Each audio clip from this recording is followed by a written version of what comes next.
ఇశ్రాయేలు సణుగులు మరీ ఎక్కువైపోయాయి. సణుగు అల్ప విశ్వాసానికి సూచిక. సణుగు అనాధ్యాత్మికం. మిశ్రమ జనాంగమే ఈ సణుగుకు బాధ్యులు.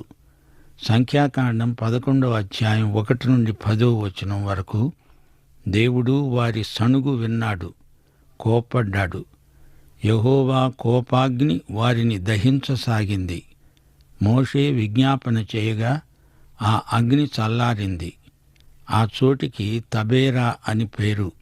తబేరా అంటే మంట. వారి మధ్య ఉన్న మిశ్రిత జనం తిండి కోసం ఏడ్చారు. మన్నా వారికి మొహం మొత్తింది. మాంసం కోసం ఏడ్చి సొమ్మసిల్లిపోయారు. ఇది దేవునికి తిరిగి కోపం తెప్పించింది. ఈ మిశ్రమ జనాంగం ఆధ్యాత్మిక సాంకర్యం. వీరు అటూ ఇటూ ఊగిసలాడుతూ ఉంటారు. సగం ఈజిప్టు, సగం కానాను. అటూ అందరూ, ఇటూ పొందరు. ఈ రోజున క్రైస్తవుల్లో కూడా ఉభయభ్రష్టులున్నారు. సగం లోకం, సగం పరలోకం. ఇశ్రాయేలీయులు మిశ్రిత జనాంగంతో కలిసి శోకన్నాలు పెడుతున్నారు. ఈ సణుగు అంటువ్యాధిలాగా అంతటా వ్యాపించింది. మన్నా దేవుడు పెట్టిన ఆహారం, అది వీరికి రుచించటం లేదు. మన్నా యేసుక్రీస్తుకు సంకేతం. మన్నా క్రీస్తును బయలుపరిచే వాక్యానికి గుర్తు. కొంతమందికి వాక్యం అంటే విసుగు. దేవుని వాక్యాహారాన్ని మాని ఏవేవో లోకపు చిరుతిండ్లు తింటున్నారు. ఈ ప్రజలతో మోషే విసుకెత్తిపోయాడు. మోషేకు నిరాశ నిస్పృహలు కలిగాయి. సంఖ్యాకాండం 11వ అధ్యాయం 14వ వచనంలో మోషే అన్నాడు, ఈ సమస్త ప్రజలను నేనొక్కణ్ణే మోయడం నా వల్ల కాదు. అది నేను భరించలేని భారం. నీవు నాకు ఇలా చేయదలచిన ఎడల నన్ను చంపు. నా మీద నీ కటాక్షము వచ్చిన ఎడల నేను నా బాధను చూడకుండా నన్ను చంపు. ఈ సణుగుడు గుంపుతో నా పనైపోయింది. ఎంతకంటే నేను చచ్చినా బాగుండు అనిపించింది అతనికి. కొందరు దైవసేవకులు ఈ భారం నేను మొయ్యలేను అంటూ సేవను వదిలిపెట్టి పలాయనం చిత్తగించారు. వేరే ఏదో ఉద్యోగం చేసుకుంటున్నారు. ఇది మానవ సహజమైన బలహీనత. ప్రజల విమర్శలు, నిష్ఠురాలు, ఫిర్యాదులు విని నైరాస్యానికి గురి అయ్యాడు మోషే. అతడు మన వంటి స్వభావము గల మనుష్యుడే గదా. సంఖ్యాకాండం 11వ అధ్యాయం 16 నుండి 24వ వచనం వరకు సారాంశం వినండి. మోషే ఇశ్రాయేలీయుల పెద్దలలో నుండి 70 మందిని తీసుకురా. వారితో నీవు ప్రత్యక్షపు గుడారం ఎదట నిలిచి ఉండు. నేను దిగివచ్చి నీతో మాట్లాడతాను. నీ మీద వచ్చిన ఆత్మలో పాలు వారి మీద ఉంచుతాను. అందులో ఒక పాలు వారు నీతో కూడా భరిస్తారు. నీవు ఒక్కడివే మొయ్యాల్సిన పని లేదు. వారు మర్నాటికి తమను తాము పరిశుద్ధపరుచుకోవాలి. ఈజిప్టు మాంసం కోసం వారేడుస్తున్నారు. మీకు మాంసం పెడతాను, తిందురుగాని. 1 నెల రోజులు బాగా తినండి. వెక్కసమైపోయే వరకు తినండి. మీరు సణిగి ఏడ్చి మీ మధ్య ఉన్న నన్ను నిర్లక్ష్యం చేశారు. అందుకు మోషే అన్నాడు, దేవా, వీరు 6 లక్షల మంది పాదచారులు. 1 నెల రోజులు వారికి మాంసం తినిపిస్తావా? వారికి ఎన్ని గొర్రెలైనా, ఎన్ని పశువులైనా, చేపలైనా చాలవే.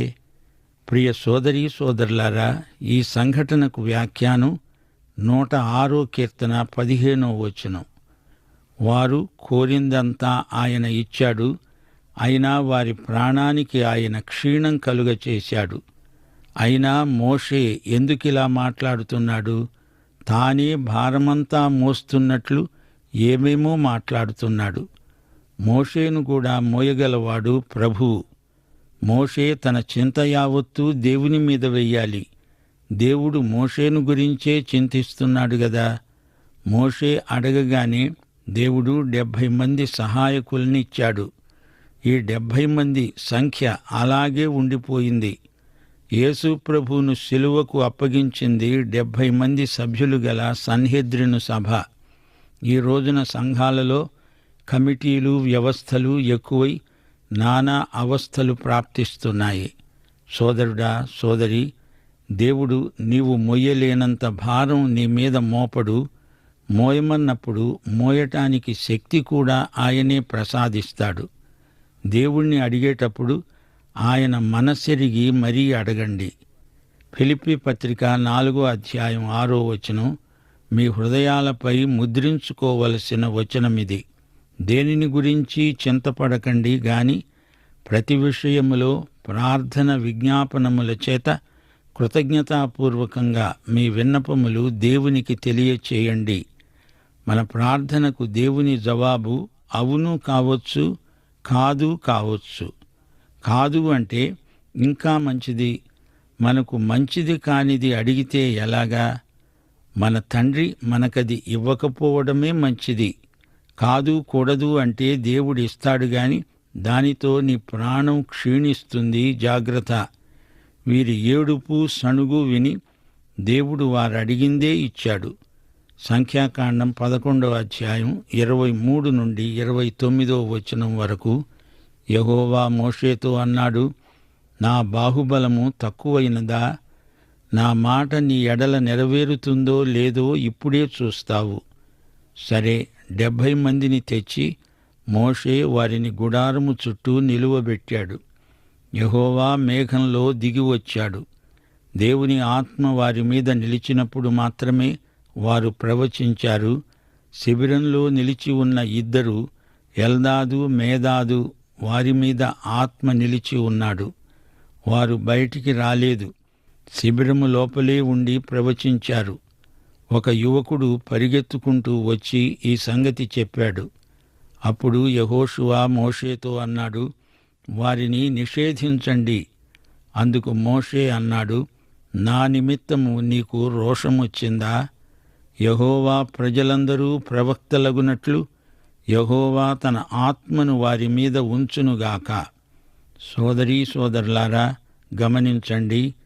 మంది బలగం ఎక్కువ అయ్యారంటే శక్తి ఎక్కువ పరిమాణంలో వచ్చినట్లు కాదు. మోషే ఆత్మనే 70 మందికి దేవుడు పంచాడు. యెహోషువ మోషేకు ఎంతో విశ్వసనీయుడు. అయితే మోషేలో ఏ విధమైన అసూయ లేదు. ఇతరులు ప్రవచిస్తున్నారంటే మోషేకు మత్సరం బొత్తిగా లేదు. సేవా జీవితంలోకి 3 పాపాలు ప్రవేశించకుండా చూసుకోవాలి. 1 సోమరితనం, 2 అసూయ, 3 విసుకు. మోషేలో ఈ 3 మచ్చుకు కూడా కానరావు. మత్సరం, అసూయ, అది కుళ్ళు, కంపు కొడుతుంది. సంఖ్యాకాండం 11వ అధ్యాయం 30 నుండి 35వ వచనం వరకు మోషే, ఆ 70 మంది అందరూ శిబిరంలోకి వెళ్ళారు. యెహోవా నుండి ఒక గాలి బయలుదేరింది. ఆ గాలికి సముద్రము నుండి పూరేళ్లు కొట్టుకువచ్చాయి. పాళెము చుట్టూ భూమి మీద 2 మూరల ఎత్తున పూరేళ్లు పడ్డాయి. జనులు ఆ రోజంతా పూరేళ్లను సమకూర్చుకున్నారు. ఆ మాంసం వారి పండ్ల సందున ఉండగానే అది నమలక మునిపే యెహోవా కోపము జనుల మీద రగులుకున్నది. తెగులు సోకి వారందరూ చచ్చారు. వారినక్కడే పాతిపెట్టారు. ఆ స్థలానికి కిబ్రోతు హత్తావా అని పేరు వచ్చింది. అక్కడి నుండి వారు ప్రయాణమై వెళ్ళి హజారోతులో దిగారు. పూరేడు పక్షులే వారికి మాంసాహారం. వారు తెగ తిన్నారు. వారి భోజన పరాక్రమం చెప్పతరం కాదు. 7 మహాపాపాలలో తిండిపోతుతనం ఒకటి. మనల్ని మనమే క్రమశిక్షణలో పెట్టుకోవాలి. ఆహారము ముందు పెట్టుకొని ప్రార్థిస్తాము. ప్రార్థనలో దేవుణ్ణి అడగాలి.